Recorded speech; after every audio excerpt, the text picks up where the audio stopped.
The following is brought to you by crazy dog people everywhere.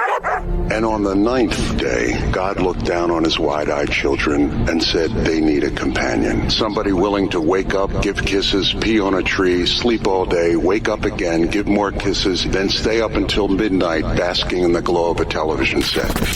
So God made a dog. And now, it's time for the Down with Dogs podcast, a dog cast dedicated to keeping your furry baby fit, healthy, and happy. Here's your host, Courtney, and her boy, Jackson.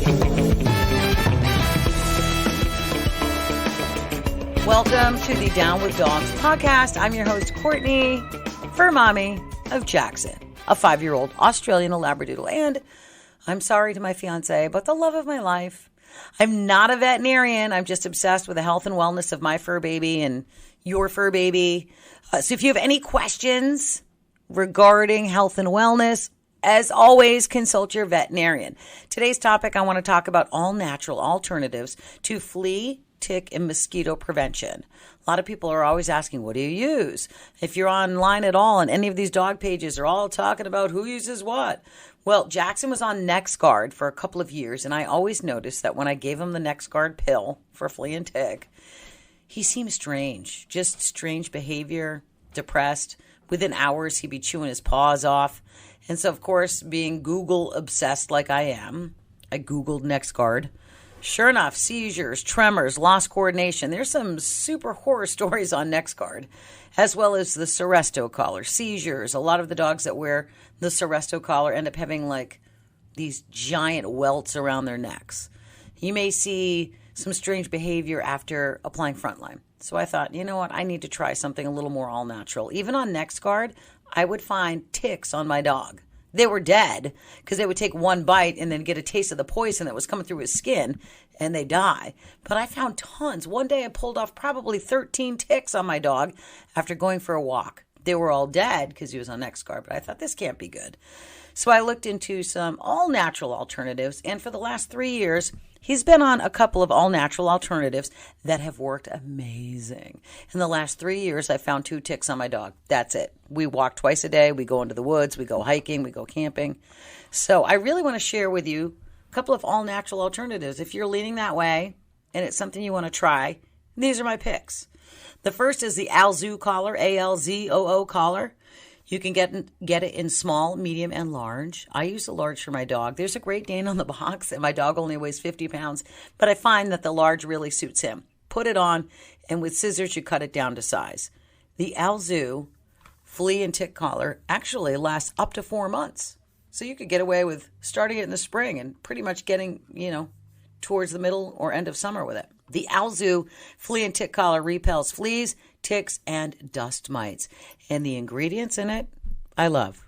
Wintergreen oil and almond oil. There you go. And it smells fantastic. If you go with the Alzoo tick and flea collar, read the back of it because the back has some instructions. I take it out of the packaging and I leave it on my counter for a couple of days because it's really a strong wintergreen smell. You can leave it on your counter and your house is going to smell great. Or sometimes I've opened it up and left it outside for a couple of days because I can't imagine having that strong of a wintergreen smell around my neck. So that's why I do it. I let it just air out for a couple of days, put it on the dog. You are good to go. The collar is fantastic. I also use something called Natural Care Plus made with botanical oils. It's a flea and tick spray with peppermint oil. That's it. It repels and kills fleas, flea eggs, ticks, and it also repels mosquitoes. It's in a continuous 360 spray. So I love this bottle. This is what I use if we're going to go into the woods. He'll have his Alzoo collar on, but just for added protection, sometimes I'll mist him with it. I will spray it on a bandana if we're going camping and put the bandana on his neck. I love this. You can also spray your yard with it. You can spray your furniture with it, and it's safe for you to spray all over your skin. I've used it on myself. It's fantastic. And if you didn't know, mosquitoes carry heartworm. So you could also use this to repel mosquitoes. I love this. So these two in combination I have been using for 3 years. The Alzoo Flea and Tick Collar and Natural Care Plus. The Alzoo Flea and Tick Collar I actually get at a store called Leaps and Bones in Evergreen Walk in South Windsor, Connecticut. That's Leaps and Bones, South Windsor, Connecticut. If you're not in Connecticut, you can call them. The girls that run the store are fantastic. They're super knowledgeable on everything animal related, including everything holistic. So give them a call. They may even mail it out to you. If they don't, you can probably find it online. The Natural Care Plus Flea and Tick Continuous Spray, I actually found at Walmart. I believe Leaps and Bones carries a version of this, which is very similar, but you can also get this at Walmart. The third thing I want to talk about, which I did use for a couple of months in the beginning of the summer, but ended up taking it off, is really cool. It is a Baltic Amber Flea and Tick collar. Here's the thing. When you look up Baltic Amber or amber collars, I believe that they first started these collars for teething babies. So if your teething baby can chew on it, it should be okay for your dog. You need to get raw Baltic Amber. So when you're looking up like amber collars for dogs, there are a lot to choose from online.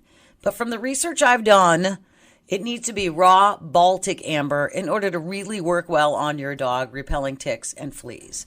It works with an electrical charge. It's a really cool collar. It's Baltic Amber stones, and they're beaded onto like a string, and there is a leather clasp. So if your dog is a hippie dog, like my dog is a total hippie dog, it looks really cool. It's almost like jewelry for your dog. I believe the raw Baltic Amber collar lasts up to a year, but there's a little maintenance to it. I believe you need to wash it once a month. And when I had it on my dog, I washed it in like an all-natural soap, like a glycerin soap, and then let it air dry and put it back on. But it works with friction between the stones. The reason I stopped using it was because I was afraid it would get caught up in his hair. He's a hairy dog. I think the raw Baltic Amber collar would be something really good for a short-haired small dog, or if your dog has short hair, not necessarily the long hair that like a Labradoodle has. That's the only reason I took it off. He did wear it for about a month and a half in the summer, and I did not see any fleas or ticks on him. So that is another really good choice. So if you're looking for an all-natural choice when it comes to fleas, ticks, and mosquitoes, I think you should really consider the Alzu collar, the Natural Care Plus spray, or maybe the raw Baltic Amber collar is the one for you. These are great all-natural options. I will leave photos of the Natural Care Plus spray, the Alzu flea collar, and my amber collar in the comments on my Facebook page so you can see exactly what they look like. Thanks for joining me for this week's podcast. Feel free to submit podcast topics, ideas, and questions. And remember, I'm not a veterinarian. I'm a dog mom who wants the very best for my fur baby. Until next week, I hope that you and your fur baby are happy and healthy. Sit, boo-boo, sit. Good dog. We hope you've enjoyed this edition of Down with Dogs. To reach Courtney, submit podcast questions or ideas, check out the Down with Dogs Facebook page.